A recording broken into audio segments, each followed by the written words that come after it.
વિધાનસભામાં સરકારે કબૂલાત કરી છે કે સુરતના એક પણ રત્ન કલાકારને સહાય ચૂકવવામાં આવી નથી। રત્ન કલાકારોના બાળકોને અમદાવાદ સિવાય શિક્ષણ ફીની સહાય આપવામાં આવી નથી। સુરતમાં 70,000 અરજી મળી છે પણ હજી સુધી ₹1ની સહાય ચૂકવાઈ નથી, જેને લઈ સુરતના રત્ન કલાકારોને હાલાકી ભોગવવાનો વારો આવ્યો છે, જેથી રત્ન કલાકારોએ સહાયની માંગ કરી છે।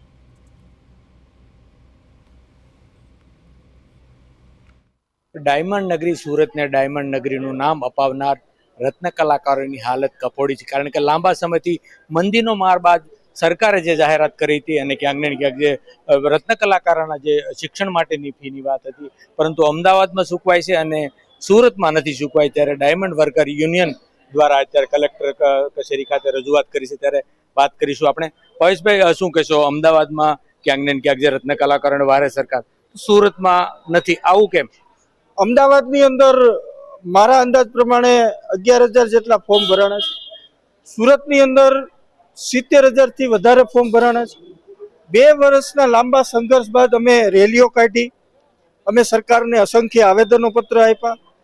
ત્યારબાદ 2 વર્ષના લાંબા સંઘર્ષ બાદ જે યોજના જાહેર કરી હતી એ યોજનાની અંદર અલગ અલગ પરિપત્રો ખાલી સુરતમાં જ જાહેર કરવામાં આવ્યા છે કે સુરતની અંદર ડાયમંડ એસોસિએશનમાં જમા કરાવવા, સ્કૂલોની અંદર જમા કરાવવા, એ બધી જ માથાકૂટની અંદર માંડ 70,000 રત્ન કલાકારોએ ફોર્મ ભર્યા।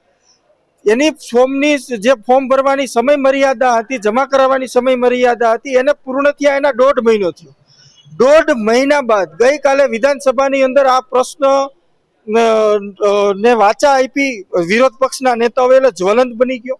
આ પ્રશ્ન ઉપર 3 ધારાસભ્યો બોલ્યા છે, 3 ધારાસભ્યોએ માહિતી માંગી છે। તો આ પ્રશ્ન ઉપર ગુજરાત સરકારે સુરતની અંદર સૌથી વધારે ફોર્મ ભરાણા છે, તો અહીંના જે જિલ્લા ઉદ્યોગ કેન્દ્ર દ્વારા જે પરિપત્રો જાહેર કર્યો છે કે ઉદ્યમ આધાર ને ઉદ્યમ રજીસ્ટર અમારે સ્કૂલોની અંદર જમા કરાવવા, તો આ કઈ રીતનો પરિપત્ર છે કે ઉદ્યમ આધાર ને ઉદ્યમ રજીસ્ટર આ ઇન્ડસ્ટ્રીની અંદર 5% લોકો પાસે નથી, 1 ઘંટી ચલાવતા હોય, 2 ઘંટી ચલાવતા હોય, એ લોકો પાસે નથી। તો આ પરિપત્રને રદ કરવા અને અમદાવાદ ખાતે જે 24 લાખની ચૂકવણી કરી દેવામાં આવી છે અને અહીંયા સુરતની અંદર હજી કોઈને રૂપિયો નથી મળ્યો, તો એ અહીંયા જે ગ્રાન્ટ આવી ગઈ છે એની ફાળવણી કરવા માટે તાત્કાલિક રત્ન કલાકારોના બાળકોને શિક્ષણ ફી ભરવા માટે આ બાબતે અમે સુરત શહેર કલેક્ટરને આવેદનપત્ર દેવા આવ્યા છીએ। બિલકુલ, આપણે પ્રમુખ સાથે પણ વાત કરીશું। શું કહેશો, જે રીતે સુરતમાં આ રીતની વાત છે ને અમદાવાદમાં આપ્યું, એટલે રત્ન કલાકારોને એક પણ ફજ્યું સુરતમાં નથી પડ્યું, કઈ રીતની રજૂઆત લઈને રત્ન કલાકારો આવતા હોય?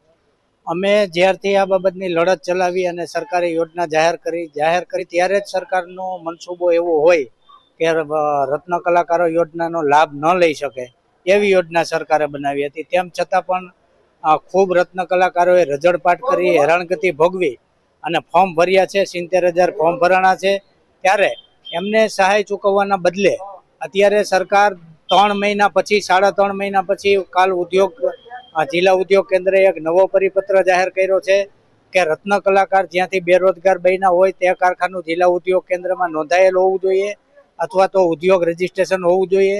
હવે અત્યારે સવાલ એ થાય છે કે મોટી ઇન્ડસ્ટ્રી સુરતમાં છે, પરંતુ 5% કારખાનાઓ પણ જિલ્લા ઉદ્યોગ કેન્દ્ર ખાતે નોંધાયેલા નથી।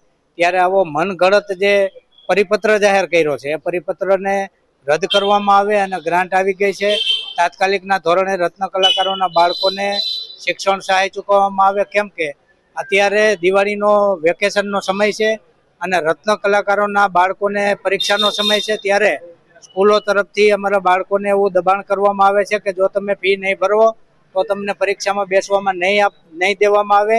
ત્યારે સરકારે આવા ડીડક કરવાના બદલે વહેલી તકે રત્ન કલાકારોના બાળકોની શિક્ષણ ફી ભરી દેવી જોઈએ એવી માંગણીને લઈ અને આ પરિપત્રને રદ કરાવવા માટે અને જેવી રીતે અમદાવાદના રત્ન કલાકારોને ફી ચૂકવાય છે એ જ મુજબ સુરતના રત્ન કલાકારોને પણ ફી ચૂકવવામાં આવે એવી રજૂઆત કરવા માટે અમે જિલ્લા કલેક્ટરશ્રીને આવ્યા છીએ। બિલકુલ, તમે શું કહો છો? જે આ ઉદ્યમ રજીસ્ટ્રેશન છે, શું માનો છો?